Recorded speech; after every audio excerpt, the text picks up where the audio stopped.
Madeira está me chamando porque a Polícia Civil prendeu um bandido que estava foragido há mais de 10 anos, depois de tentar matar 3 PMs. Não é isso, Ana? É isso mesmo, Hernani. Não teve jeito. Ele fugiu lá do Ceará, veio para o Rio de Janeiro. Se passaram quase 11 anos, mas a polícia, enfim, conseguiu localizar o paradeiro do Valderlan, que já estava aqui no Rio de Janeiro há muito tempo, inclusive até trabalhando aqui no Rio de Janeiro, vivendo normalmente como se fosse uma pessoa de bem, mas respondendo aí por esse crime de tentativa de homicídio contra 3 policiais militares lá do Ceará. O que aconteceu? A polícia militar foi para prender o irmão dele. Ele conseguiu tirar a arma de um desses policiais e atirou contra esses 3 policiais. Logo em seguida fugiu, achou que poderia se livrar aí da justiça e da polícia, mas não teve jeito. Mesmo se passando 10 anos, agora, enfim, ele vai responder por esse crime, vai ser transferido lá para o Ceará e vai ter que pagar, vai ter que acertar as contas, sim, com a justiça por ter tentado matar esses 3 policiais militares. E o responsável por essa prisão foi o doutor Ângelo Lage, junto com a equipe dele aqui na delegacia de Copacabana. A gente vai conversar com ele. Boa tarde, doutor Ângelo. Muito obrigada pela entrevista. Primeiramente, eu queria perguntar como que a Polícia Civil conseguiu chegar até o paradeiro desse homem que já estava sendo procurado aí pela Justiça há mais de 10 anos. Boa tarde, Hernani, toda a audiência da Record. A gente faz um levantamento, que a gente já vem fazendo há muito tempo. A Polícia Civil tem cada vez mais investido em inteligência. Então, a gente tem consultas aí a diversos bancos de dados, investimento realmente na inteligência, e com isso a gente tem conseguido bons resultados, uma vez que a gente tem efetuado diversas prisões de foragidos da justiça. Eu costumo dizer que isso é uma arte, Além da investigação que a gente faz dioturnamente aqui na delegacia, depois que o mandado é expedido, eu considero uma nova investigação, para saber onde está essa pessoa, porque realmente a justiça só é feita a partir do momento que a ordem de prisão é cumprida. Então a gente tem feito esse trabalho através desse setor de inteligência e tem conseguido realmente ótimos resultados. E o Valderlan, no momento que os policiais chegaram, encontraram o Valderlan, o paradeiro de onde ele estava escondido, onde ele estava atuando, ele ofereceu algum tipo de resistência, tentou fugir, tentou dizer que não era ele, para não ser responsabilizado por esse crime? Não, ele na verdade se mostrou, foi muito surpreso. Ele estava próximo aqui da delegacia, na rua Edmundo Lis, muito próximo daqui. Ele já estava trabalhando, ele foi localizado no seu local de trabalho, ele reside em uma comunidade. A gente evitou de fazer essa prisão na comunidade, até para que não tivesse nenhum tipo de risco, porque a gente sabe que toda operação policial ele acaba tendo um grau de risco.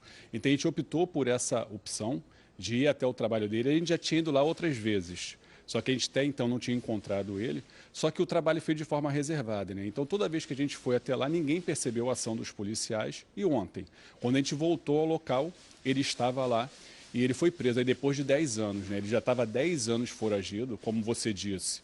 Logo após ele tentar matar esses policiais, ele fugiu não só do local do crime ali, ele fugiu do Ceará.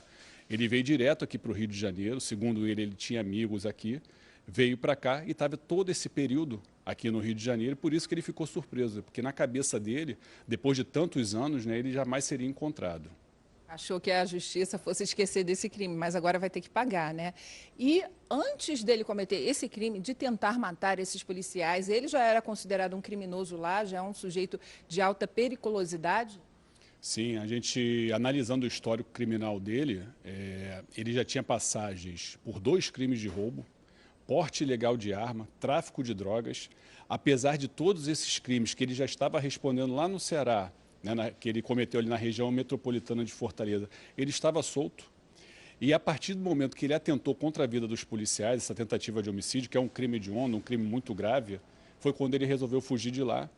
Logo em seguida foi expedido o mandado de prisão, e foi em novembro de 2013, e até então ele estava em local incerto e não sabido, ninguém sabia do paradeiro dele, até a gente encontrar ele ontem. Agora, doutor, esses 10 anos vivendo aqui no Rio de Janeiro, um sujeito de alta periculosidade, com essa extensa ficha criminal, ele teria cometido algum crime aqui no Rio de Janeiro? A polícia sabe de alguma coisa que ele tenha feito nesse período aqui no Rio de Janeiro? Sim, até corroborando esse perfil criminoso dele, ele aqui no Rio de Janeiro, ele ameaçou de morte a sua ex-companheira, uma grave ameaça de morte, disse que ia matar, ele já está respondendo por esse inquérito na forma da Lei Maria da Penha. E pior ainda, ele praticou um crime desprezível, numa conduta totalmente abjeta, ele praticou um crime de estupro de vulnerável. Eu analisando ali até a investigação que ele está respondendo, ele foi até indiciado já por esse estupro, já foi denunciado, ele vai responder por mais esse crime aqui na Justiça do Rio de Janeiro. Esse crime aconteceu em 2019 e ele sistematicamente estuprava uma menor de idade, assim, um crime terrível. E agora também vai ter que responder por esse crime, que também é um crime hediondo.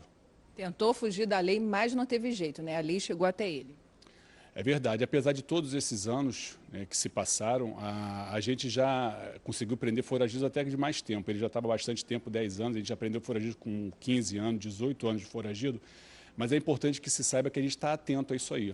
Evidentemente que é difícil você localizar esses foragidos, porque eles tomam uma série de cuidados, eles estão sempre mudando de endereço, mas a gente está atento. E assim que a gente recebe um dado de inteligência, uma informação que a gente considera uma informação relevante, a gente vai à rua, tenta aprender, e como foi nesse caso, né? A gente foi outras vezes, não conseguiu, voltamos agora ontem, e dessa vez, por sorte nossa, a gente conseguiu localizá-lo e prendê-lo.